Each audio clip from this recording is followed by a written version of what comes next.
Olá! Hoje trataremos a respeito da segurança em espaços públicos, para que não apenas os representantes do Ministério Público, também os servidores da instituição, pessoas do público em geral, possam ter mais informações de como se comporta a criminalidade nesses locais. E também serve como informação técnica para setores do Ministério Público que tratam a questão de urbanismo, de como o poder público deve se posicionar nas relações em relação às políticas públicas de desenvolvimento urbano, para que se construa junto com as cidades também, se construa espaços urbanos mais seguros. Então, planejamento urbano como estratégia de prevenção ao crime. Isso é uma tese já desenvolvida há muito tempo, principalmente nos Estados Unidos, e que nos dá as seguintes orientações.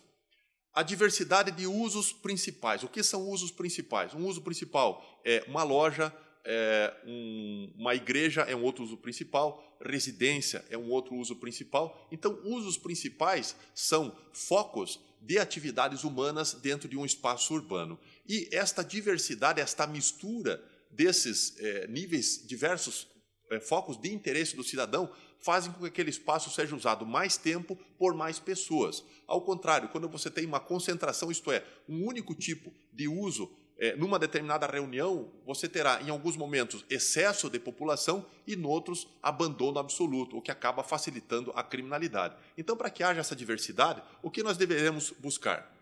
Primeiramente, uma média concentração. Como eu disse, uma mistura entre lojas, entre escolas, entre igrejas, entre residências e não espaços padronizados. Um condomínio residencial muito amplo, por exemplo, é uma concentração de uso principal que, ao mesmo tempo, é uma solução para o urbanismo, mas também gera uma série de problemas, porque vai fazer com que, em alguns momentos, ele esteja vazio, com poucas pessoas, e em alguns momentos ele esteja com alto nível de concentração.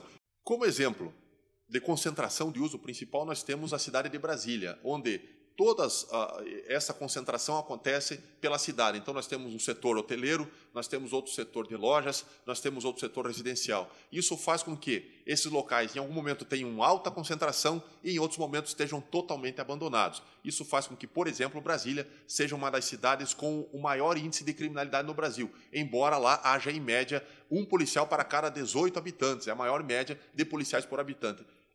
E, não obstante isso, aquela cidade não tem níveis adequados de segurança porque o urbanismo local dificulta as ações de uma prevenção mais efetiva.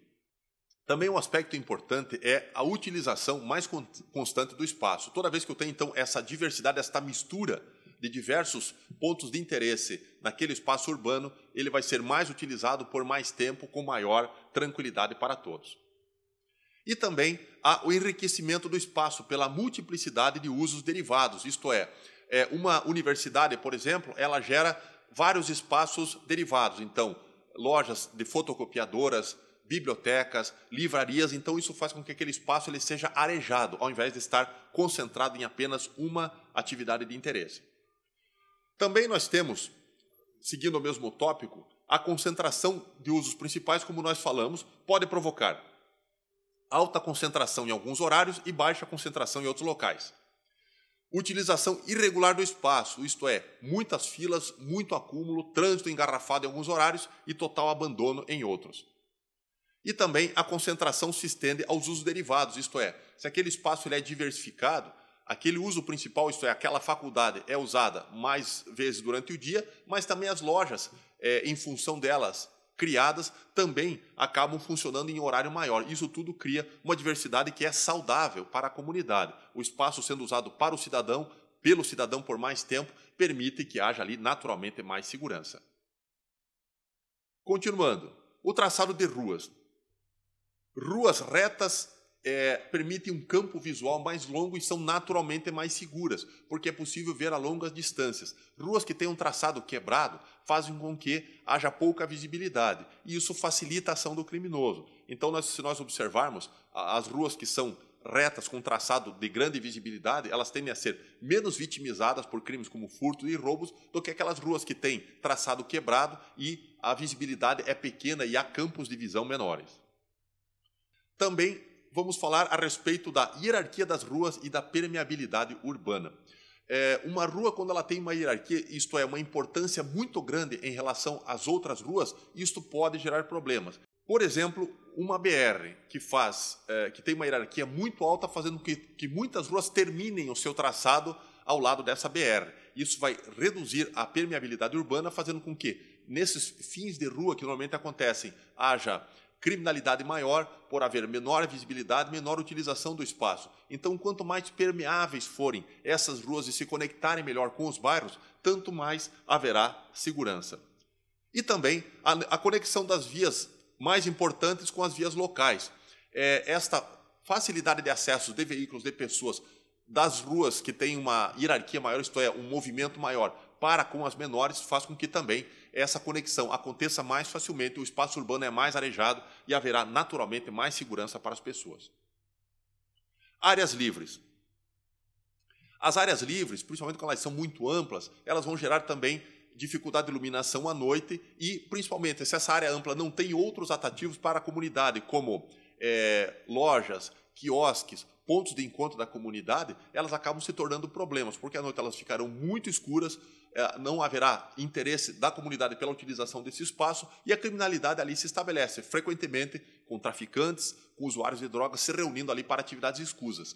A comunidade se afasta, o criminoso ganha aquele espaço e aquela área acaba sendo perdida para o uso positivo da sociedade e vai servir muito mais à insegurança e ao uso de criminosos. Então, ela tem que ser integrada com o entorno. Se ela oferecer ali atrativos, uma pequena academia de atividade física para pessoas idosas, uma pequena cancha de esportes, um quiosque para a venda de produtos, espaço para comerciantes locais fazerem também ali as suas vendas, tudo isso traz benefícios, fazendo então essa integração com o entorno, torna o espaço mais seguro.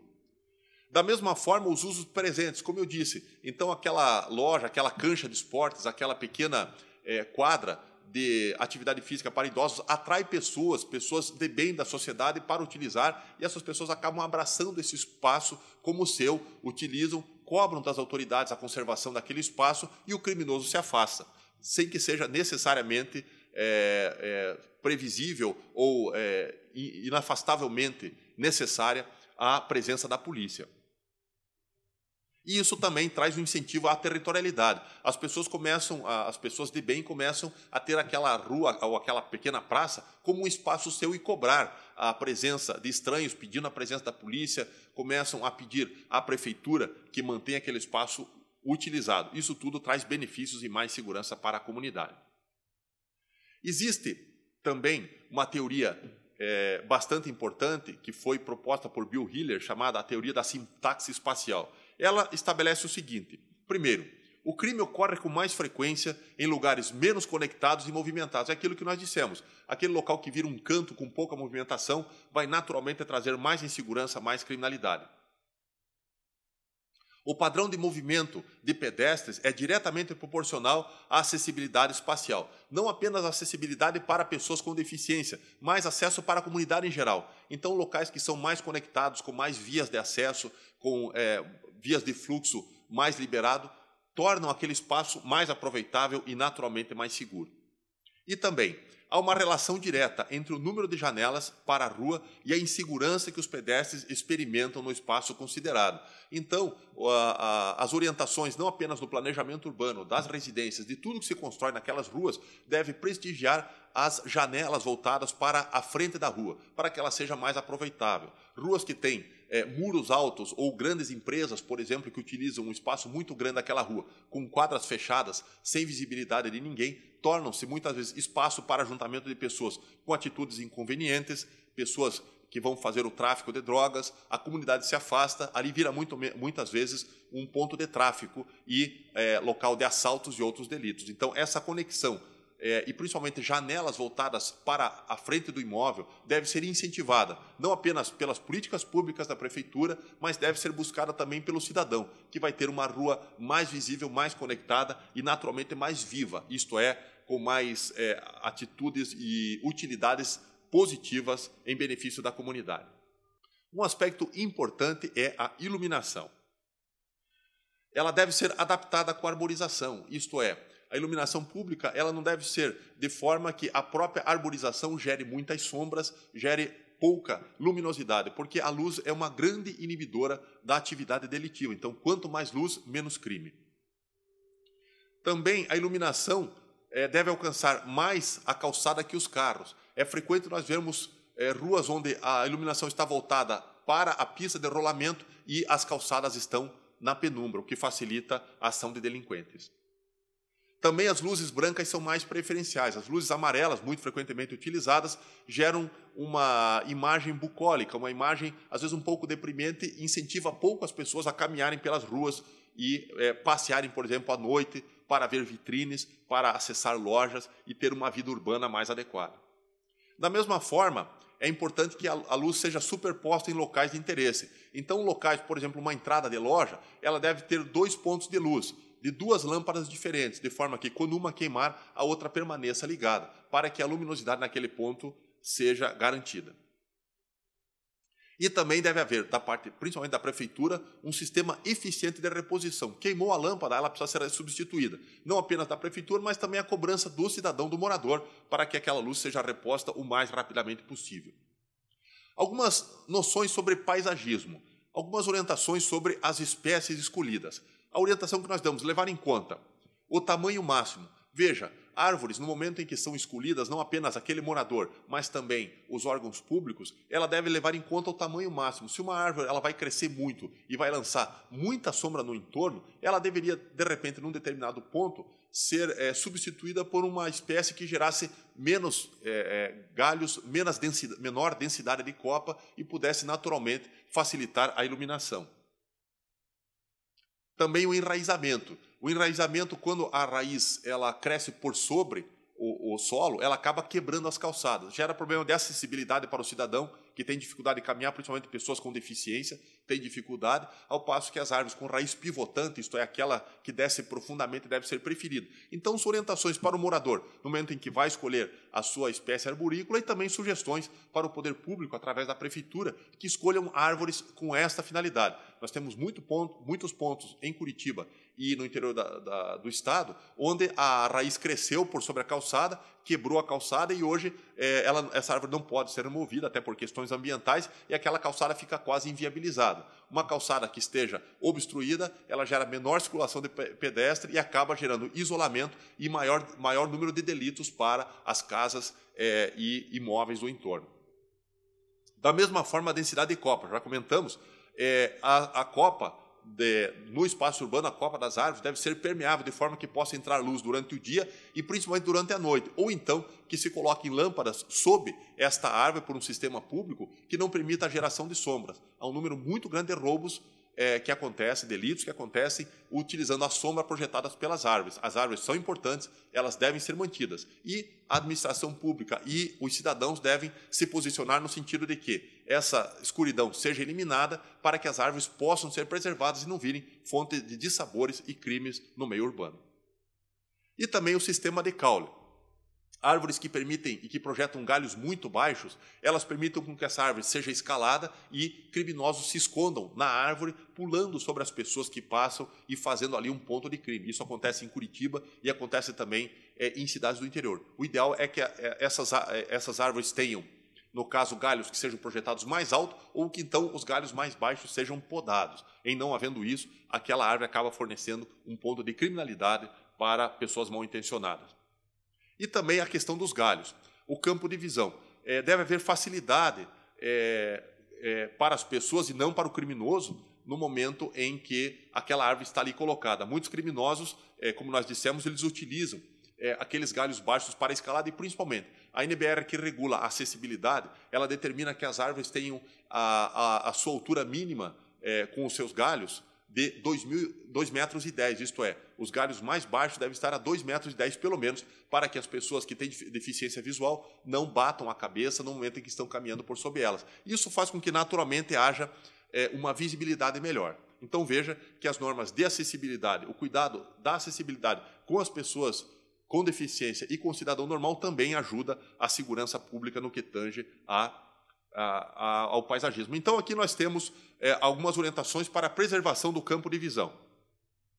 Então, os galhos devem estar acima de 2 metros, como nós falamos, não apenas para facilitar a acessibilidade, mas também o campo visual. E também os arbustos devem ter altura máxima de 1 metro. Por quê? Arbustos mais altos permitem esconderijos, permitem que pessoas mal intencionadas se escondam ali e assaltem ou provoquem violências ou pratiquem violências contra os passantes. Exemplo aqui, de azaleias usadas para roubos em Londrina. Ali nós vemos uma figura de uma rua em Londrina, onde aquela vegetação mais alta fazia com que uma pessoa pudesse se esconder. Veja ali um passante e pode-se observar a altura em que está aquela vegetação. No momento em que o condutor de veículo reduzia para passar da lombada, o assaltante saía do meio dos arbustos, dava voz de assalto, rendia, ou levava o carro, ou levava os bens daquela pessoa. Então, a partir do momento que houve a poda dessa vegetação, o problema de criminalidade ali cessou. Aqui nós temos orientações sobre o posicionamento da iluminação pública. Veja, aqui na mesma cidade de Londrina, nós temos a iluminação posicionada no passeio do centro. Isso vai iluminar mais os carros na pista de rolamento, e a calçada do outro lado da rua fica sob a penumbra projetada por árvores. O ideal é que essa iluminação estivesse colocada do outro lado da rua, iluminando mais o cidadão e menos os veículos que têm já a sua iluminação própria, logicamente precisam de veículos também, ou então que houvesse iluminação no centro e na lateral. Aqui, como está colocada, esta rua tem gerado vários furtos e roubos das pessoas, principalmente à noite, quando utilizam aquele espaço. A questão da acessibilidade. A acessibilidade, além de ser uma obrigatoriedade para o espaço público hoje, no sentido de que as pessoas com deficiência possam utilizar esse espaço normalmente, elas também podem ser utilizadas para facilitar a segurança, para melhorar a segurança. Então, quando os galhos são podados a uma altura que não gerem, por exemplo, acidentes com uma pessoa que passa de a pé, eles vão naturalmente melhorar o campo de visão e melhorar também a questão de acessibilidade. Vamos falar sobre semáforos. Semáforos nas cidades grandes se tornaram um grande ponto de criminalidade, onde há frequentemente roubos e até mortes de pessoas abordadas por assaltantes no momento em que ali param. E para que um semáforo seja perigoso, ele frequentemente tem uma anatomia específica que precisa ser observada pelos planejadores do espaço urbano. Primeiramente, um semáforo perigoso ele vai ter uma distância reduzida entre a esquina e a parede mais próxima, fazendo com que o criminoso se esconda na parede e possa rapidamente, se esconda atrás da parede e possa rapidamente abordar uma pessoa que para no semáforo. A via de fluxo intenso, quando ela é transversal a esse semáforo, vai fazer com que a pessoa se obrigue a parar e esperar, mesmo à noite, quando ela poderia talvez fazer uma parada rápida, observar e seguir à frente, não sendo abordada por um assaltante. Também as paredes fechadas nas duas laterais da via. Isso faz com que haja pouca possibilidade de auxílio por pessoas que trabalhassem ou residissem ali perto e pudessem reduzir a incidência de crimes naquele semáforo pela observação natural, pela vigilância natural que elas fazem. Não havendo isso, o criminoso age mais facilmente e o semáforo torna-se mais perigoso. Também, as vias transversais próximas do cruzamento facilitam a fuga após o delito. Principalmente nesse cruzamento de vias transversais, o criminoso ele vai assaltar e vai fugir pela contramão. Então, isso também é um fator que facilita a ação e isso torna aquele semáforo um grande ponto de criminalidade. Difícil de ser policiado, porque ele vai ter que ter uma viatura parada ali ou vai ser patrulhado eventualmente, o que acaba não gerando a segurança necessária para o cidadão. Temos ainda as vias de mão única ou de mão dupla mais estreita, o que fazem com que o criminoso possa se aproximar mais facilmente do veículo, porque há pouca distância entre a calçada e aquele veículo. Então, os semáforos que têm esta configuração, eles se tornam mais perigosos para o usuário e devem ser analisados pelo poder público, seja os órgãos de planejamento urbano e sejam os outros órgãos também que atuam visando uma segurança melhor para o cidadão. Nós temos ali, então, identificada a área de ataque. É naquele ponto onde vai se concentrar normalmente a criminalidade, porque o cidadão, frequentemente, com pressa de ir embora, ele vai parar sempre o mais junto possível do semáforo. E isto facilita a abordagem dele por um assaltante. Ao passo que, se ele esperasse, reduzisse a velocidade antes enquanto o semáforo ainda está fechado, gastando o tempo para que, quando o sinal abrisse, ele já estivesse em movimento e não parado totalmente, preso entre outros carros, esperando o sinal abrir. Isso também é um facilitador de ações delitivas. Esta figura mostra uma estatística sobre abordagens da polícia e ocorrências policiais em edificações abandonadas. Observe, há uma prevalência de abordagens da polícia nesses locais, a polícia tem que estar o tempo todo indo lá para atender inúmeros chamados, e há outros crimes também acontecendo em grande quantidade, furtos, roubos e até achado de cadáver. Então, toda edificação abandonada, ela se torna um espaço propício para a criminalidade. Então, não apenas o cidadão, a partir do momento que passa a observar que próximo à sua residência há edificações abandonadas, mas também a prefeitura, devem se movimentar no sentido de que ela seja reocupada ou isolada o mais rapidamente possível, porque senão ali se transformará também num ponto de insegurança, um ponto de criminalidade. Pontes e viadutos também são um sério problema de criminalidade porque, veja, frequentemente na sua parte inferior há um local de esconderijo, um local para facilidade de ação de criminosos. Esta pequena ponte, onde há uma passagem por sob ela, no sul da cidade de Curitiba, há um número muito grande de traficantes de droga utilizando registros também de achado de cadáveres, roubos e uma infinidade de crimes, porque ali é um espaço que passou a ser usado pela criminalidade. Então, todo espaço mal aproveitado em qualquer cidade, em qualquer espaço urbano, vira naturalmente foco de criminalidade.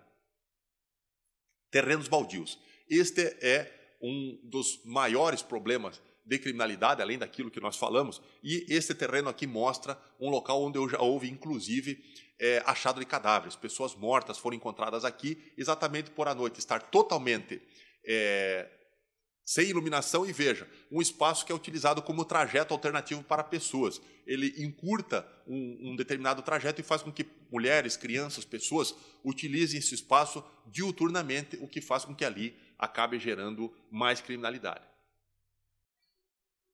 Na questão de terrenos baldios, inclusive, nós temos aqui também uma estatística da Polícia Militar só entre os anos de 2003 e 2005, que mostram ali um número muito grande de abordagens policiais, foram 269 abordagens policiais, policiamento presença foram 152, isto é, viaturas policiais tiveram que deixar de patrulhar outras vias, de atender outras ocorrências, porque naquele terreno baldio havia necessidade da presença policial. Isso significa redução de policiamento ostensivo em outros locais de interesse. Da mesma forma, inúmeros casos ali, caso de suicídio, caso de achado de cadáver, perturbação do sossego, então uma infinidade de problemas, crimes graves, problemas graves que afetam a comunidade. Há, inclusive, a desvalorização de imóveis do entorno, se aquele imóvel que está abandonado não for ocupado e reaproveitado para alguma atividade lícita. Dessa forma, terrenos baldios, como os números mostram, e são até hoje, grandes problemas de criminalidade.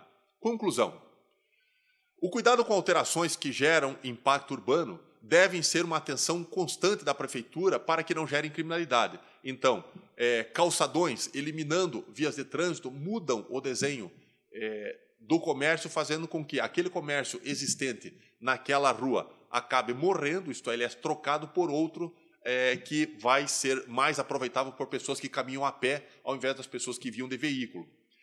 Da mesma forma, a mudança de sentido pode também determinar mudanças drásticas no urbanismo daquela via, com redução de atividade comercial, com mudança de foco de interesse, o que gera também decadência urbana, surge prostituição naquele local, surge tráfico de drogas e há uma decadência urbana que é difícil de ser recuperada depois. Também eliminação de áreas de estacionamento. Cada vez que a prefeitura retira uma área de estacionamento, frequentemente para uma outra finalidade válida, que é abrir mais vias de deslocamento, ela precisa permitir de alguma forma que os comerciantes locais sobrevivam, oferecendo formas de que aquele comércio sobreviva, daquele comércio prospere. Porque, normalmente, quando se elimina a área de estacionamento, aquele comércio local que era beneficiado por esse estacionamento acaba entrando em declínio e, novamente, haverá desvalorização de imóveis, a sublocação para locais de encontros ilícitos, de prostituição, tráfico de drogas. Este é o desenho da decadência urbana e isso muitas vezes começa não apenas pela forma como o cidadão utiliza o espaço urbano, mas também pelas posturas municipais, a forma como as cidades são planejadas, desenvolvidas e mantidas pelo espaço público. Então essas informações visam não apenas informar o cidadão, mas também alertar ao poder público dos malefícios que um espaço urbano mal administrado pode trazer para a segurança pública em geral. E também aquela máxima de que a praça é do povo como o céu é do condor. Isso nos lembra que as praças devem ser utilizadas pelo cidadão. A sua estrutura, a sua configuração deve incentivar o cidadão a cada vez usar mais e melhor as praças e não fugir dele, porque ali se tornou um espaço de criminalidade. E tornar esse espaço urbano mais utilizável não quer dizer necessariamente plantar uma viatura da polícia ou construir uma unidade da polícia militar naquele espaço. Não, ali precisa ser vivificado com atividades que atraiam o cidadão. O movimento do cidadão de bem, circulando pelas ruas, abraçando aquele espaço como espaço público, é o grande promotor, não apenas de uma qualidade de vida melhor, mas também de mais segurança para todos. O que, em comparação com a ação da polícia, em colaboração com a ação da polícia, vai tornar o espaço naturalmente mais seguro para todos. Concluindo, esse vídeo procurou trazer informações básicas para um desenvolvimento urbano sustentado em segurança pública, que dê informações mais adequadas para que o cidadão se proteja, para que o Ministério Público possa atuar também na fiscalização conforme a sua missão institucional e também a assessoria de segurança institucional se coloca à disposição para novas informações que sejam entendidas como necessárias para o desenvolvimento desse trabalho, para que todos nós possamos ter necessariamente uma cultura de prevenção, não apenas na instituição Ministério Público do Paraná, mas também em todo o estado do Paraná. Muito obrigado.